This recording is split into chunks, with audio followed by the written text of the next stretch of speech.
আপনি কি জানেন আপনার ডায়াবেটিসের পেছনে একটা বড় কারণ হতে পারে শুধুমাত্র একটা ভিটামিনের অভাব। বিশ্বের 100 কোটিরও বেশি মানুষ এই ভিটামিনের ঘাটতিতে ভুগছেন এবং গবেষণা বলছে এটা সরাসরি ডায়াবেটিসের সাথে সম্পর্কিত। তো আজকের ভিডিওতে আমি আপনাদের বলবো কোন ভিটামিনটা এত গুরুত্বপূর্ণ, এটা কিভাবে কাজ করে এবং কিভাবে আপনি আপনার শরীরে এটা বাড়াতে পারেন। তাহলে দেরি না করে আমরা মূল ভিডিওতে যাই। আর আগে একটা কথা বলে নিই যে এই ভিডিওগুলো শুধুমাত্র শিক্ষামূলক উদ্দেশ্যে করা। যে কোনো সাপ্লিমেন্ট এবং মেডিসিন গ্রহণ করার আগে অবশ্যই আপনার চিকিৎসকের সাথে পরামর্শ করে নেবেন। আসসালামু আলাইকুম, আমি doctor ARM Jamil, functional and integrated medicine consultant. অনেক সময় আমরা দেখি মানুষ বছরের পর বছর ওষুধ খাচ্ছেন কিন্তু তবুও পুরোপুরি সুস্থ হয়ে উঠতে পারছেন না, কারণ অনেক ক্ষেত্রেই রোগের মূল কারণ বা রুট কজ খুঁজে দেখা হয় না। আমি এবং আমার সঙ্গে কাজ করা উচ্চ প্রশিক্ষিত ফাংশনাল মেডিসিনের চিকিৎসকবৃন্দ বিশ্বাস করে সঠিক খাবার, স্বাস্থ্যকর লাইফস্টাইল এবং প্রয়োজনীয় সাপ্লিমেন্ট ও ন্যাচারাল থেরাপির সমন্বয়ে দীর্ঘমেয়াদী সুস্থতা অর্জন করা সম্ভব। তো এই ভিডিওগুলো শুধু দেখার জন্য নয়, এগুলো জানার জন্য, বোঝার জন্য এবং নিজের জীবন বদলানোর জন্য। আপনার একটি শেয়ার হয়তো কারো বছরের পর বছর জমে থাকা কষ্টের সমাধানের পথ দেখাতে পারে।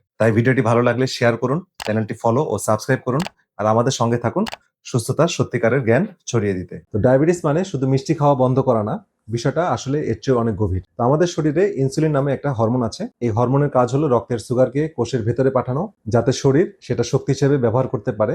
কিন্তু যখন কোষগুলো ইনসুলিনের কথা আর ঠিকমতো শুনতে পায় না বা শুনে না, তখন রক্তে সুগার জমতে শুরু করে। এটাকে আমরা বলি ইনসুলিন রেজিস্ট্যান্স, এবং এটাই ডায়াবেটিসের মূল কারণ। তো এই অবস্থা যদি দীর্ঘদিন ধরে চলতে থাকে, তাহলে শরীরের নার্ভ, রক্তনালী এবং অঙ্গ প্রত্যঙ্গ মানে একে একে ক্ষতিগ্রস্ত হতে থাকে। হার্ট অ্যাটাক, স্ট্রোক, কিডনি নষ্ট হওয়া, চোখের সমস্যা, এমনকি পায়ের টিস্যু বা কোষগুলো মরে যেতে থাকে। তো এটা একটা ভয়ের কথা, তাই তো? কিন্তু ভালো খবর হলো প্রকৃতি আমাদের কিছু অস্ত্র দিয়েছে যার মাধ্যমে আমরা এই ক্ষতি ঠেকাতে পারি। তো ভিটামিন ডি আসলে এমন একটা ভিটামিন যেটা অনেক বিজ্ঞানী বা আমাদের ফাংশনাল মেডিসিন ডাক্তার আমরা যা বলি সেটা হচ্ছে ভিটামিনের থেকেও এটা অনেক বেশি কিছু। এটা হরমোন লাইক সাবস্টেন্স। এটা 80% হরমোন, 20% ভিটামিন আমরা বলতে পারি। এটা সরাসরি প্যানক্রিয়াসকে, মানে যেখান থেকে আমাদের ইনসুলিন তৈরি হয়, প্যানক্রিয়াসকে সাহায্য করে, ইনসুলিন তৈরি করতে সাহায্য করে। যখন আমাদের শরীরে ভিটামিন ডি পর্যাপ্ত পরিমাণে থাকে, তখন ইনসুলিন ঠিকমতো নিঃসরণ হয় এবং রক্তের সুগার নিয়ন্ত্রণে থাকে। শুধু তাই না, ভিটামিন ডি ডায়াবেটিস রোগীদের জন্য একটা প্রতিরক্ষা ঢাল। তো এটা নার্ভের ক্ষতি কমায়, শরীরের প্রদাহ কমায়, হার্ট এবং রক্তনালীকে অক্সিডেটিভ ড্যামেজ থেকে রক্ষা করে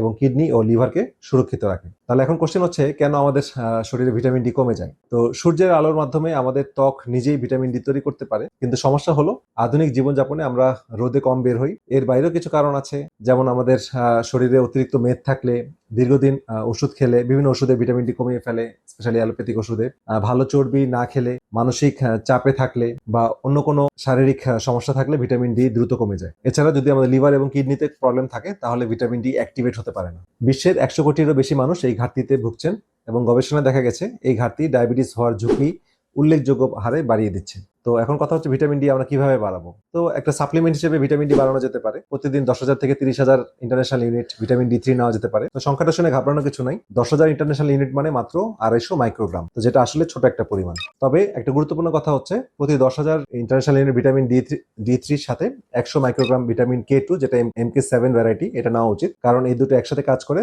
শরীরের ক্যালসিয়াম সঠিকভাবে ব্যবহার করতে সাহায্য করে, ঠিক আছে, এবং ভিটামিন ডি টক্সিসিটি ডেভেলপ করে না। আর আমাদের রোদে হাঁটতে হবে। প্রতিদিন 20 মিনিট রোদে হাঁটলে চামড়া কিছুটা ওপেন রাখতে হবে, একটু খালি গায়ে হাঁটতে হবে, ওপেন থাকবে যেন স্কিনে যেন আলো পড়ে, সূর্যের আলো। এটা শরীরকে প্রাকৃতিকভাবে ভিটামিন ডি তৈরি করতে সাহায্য করে। আর সঠিক খাবার খেতে হবে, যেমন তৈলাক্ত মাছ, কড লিভার অয়েল, গরুর লিভারেও কিছুটা ভিটামিন ডি পাওয়া যায়, মাছের তেলে। তবে এগুলো থেকে যা পাওয়া যায় সেটা তুলনামূলকভাবে কম, তাই আমাদের অনেক সময় সাপ্লিমেন্টের প্রয়োজন হয়। ভিটামিন ডি তে আরো যেসব উপকার আমরা পাই, সেটা হচ্ছে ভিটামিন ডি শুধু ডায়াবেটিসের জন্যই না, এটা আরো অনেক উপকার করে। যেমন আমাদের স্ট্রেস হরমোন কর্টিসল কমায়, ওজন কমাতে সাহায্য করে, অটোইমিউন রোগে উপকার করে, হরমোন ব্যালেন্স রাখতে সাহায্য করে, পেটের ভালো ব্যাকটেরিয়া বাড়াতে সাহায্য করে, হাড় শক্ত করতে সাহায্য করে, মস্তিষ্ককে সুরক্ষিত রাখে, বিষণ্ণতা কমাতে সাহায্য করে, ভালো ঘুমের ব্যবস্থা করে। তো অনেক অনেক উপকার। তাহলে বুঝতেই পারছেন ভিটামিন ডি আসলে কতটা জরুরি একটা পুষ্টি উপাদান, যেটা আমাদের ডায়াবেটিস রোগীদের জন্য এটা আরো অনেক অনেক গুরুত্বপূর্ণ। আজকে আপনার ডাক্তারকে জিজ্ঞেস করুন, আপনার ভিটামিন ডি লেভেল চেক করুন এবং প্রয়োজনে ভিটামিন ডি লেভেল কিভাবে বাড়াবেন সেই মেসেজটা আমরা দিলাম, সেভাবে আপনি